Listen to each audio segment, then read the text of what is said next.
গতকাল রাত্রে অফিস থেকে ফেরার পথে দেখছি আমাদের রাস্তার এই গলিতে এক চাচা মাছ নিয়ে বসে আছেন। তো চাচা মাছ নিয়ে বসে আছেন আর রাত তখন আনুমানিক বাজে 11:30। তো এত রাত্রে মাছগুলো নিয়ে চাচা বসে বসে খুকু করে কাশতেছেন।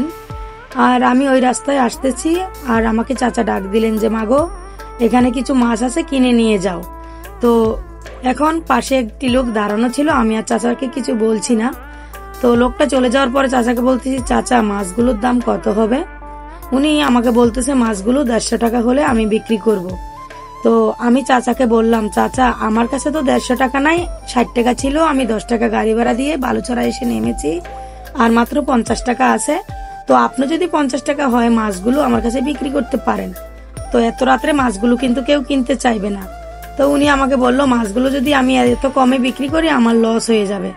তো আমি বললাম তাহলে চাচা আমি আর কিনবো না, আমি চলে আসতেছি।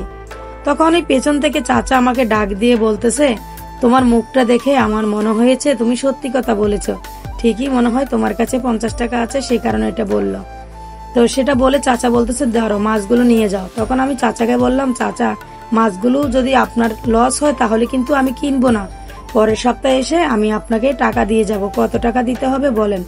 উনি আমাকে বলল, না মা, তোমার মতো আমার একটি মেয়ে আছে আর তোমার মুখখানা দেখে আমার অনেক ভালো লেগেছে, যে তুমি কথাগুলো বলতেছো সবগুলো কথাই সত্য, সেই কারণে আজকের মাছটা আমি তোমাকে কম দামে বিক্রি করলাম। তবে আমার কিন্তু লস হবে না, সারাদিন মাছ বিক্রি করে 1000 টাকা লাভ হয়েছে। আজ এই মাছগুলো আমি তোমাকে এমনি দিলেও কিন্তু আমার লস হতো না। যাই হোক 50 টাকা দিছো, এটা আমার কাছে লাখ টাকার মতো। তো চাচাকে বললাম পরের সপ্তাহে আমি টাকা দিব। চাচা বলতেছে না, আমি আর তোমার থেকে টাকা নিব না। তো আমি বাসায় আস্তে আস্তে রাস্তা দিয়ে ভাবছি যে চাচা আমাকে 50 টাকায় মাছগুলো দিয়ে দিল, আসলে মাছগুলোতে মনে হয় কোনো প্রবলেম থাকতে পারে, মাছগুলো মনে হয় পচা হতে পারে। তো এই মাছটার কি নাম সেটা কিন্তু আমি জানি না। তো মাছগুলো দেখে একটু ভালো লাগলো, সে কারণে কিন্তু মাছগুলো আমার কিনা।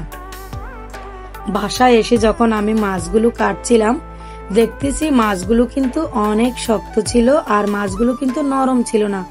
তখন মনে মনে ভাবছি যে আসলে রান্না করার পরে কিন্তু কেমন লাগবে সেটা আসলে খেলে কিন্তু বুঝতে পারবো, না হয় এত কম দামে কেন মাছগুলো দিল। আসলে বন্ধুরা বিশ্বাস করবেন, মাছগুলো যখন আমি রান্না করেছিলাম খাওয়ার পরে আমার ছেলে আমাকে বলতেছে, মা মাছগুলো খুব অসাধারণ মজা ছিল, তুমি এত মজা করে কিভাবে রান্নাটা করলা। আসলে বন্ধুরা এই মাছটার কি নাম আমি কিন্তু জানি না, যদি জানা থাকে অবশ্যই কিন্তু কমেন্ট সেকশনে কমেন্ট করতে ভুলবেন না। আর 50 টাকা দিয়ে কতগুলো মাছ কিনে নিলাম সেটা কিন্তু আপনারা দেখে বুঝতে পারলেন। আর এখানে কয়টা মাছ ছিল আর একটা মাছের কয় টাকা করে দাম পড়েছে অবশ্যই কিন্তু কমেন্ট করে জানাবেন আপনারা। তো এই তো মাছটা আমি সুন্দর করে ভুনা করে নিয়েছি আর এই মাছটা খেয়ে কিন্তু দারুণ লেগেছে।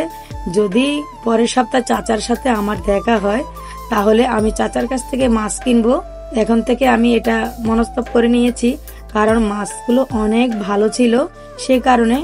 আর বাসায় আমি রান্না করার পরে কিন্তু আমার ছেলেরাও অনেক খুশি হয়ে গিয়েছে। আর মাছটা যখন খেয়েছিলাম আলহামদুলিল্লাহ অনেক ভালো লেগেছে। তো বন্ধুরা ভিডিওটা এখানেই শেষ করছি। তো সবাই কিন্তু ভালো থাকবেন, আল্লাহ হাফেজ।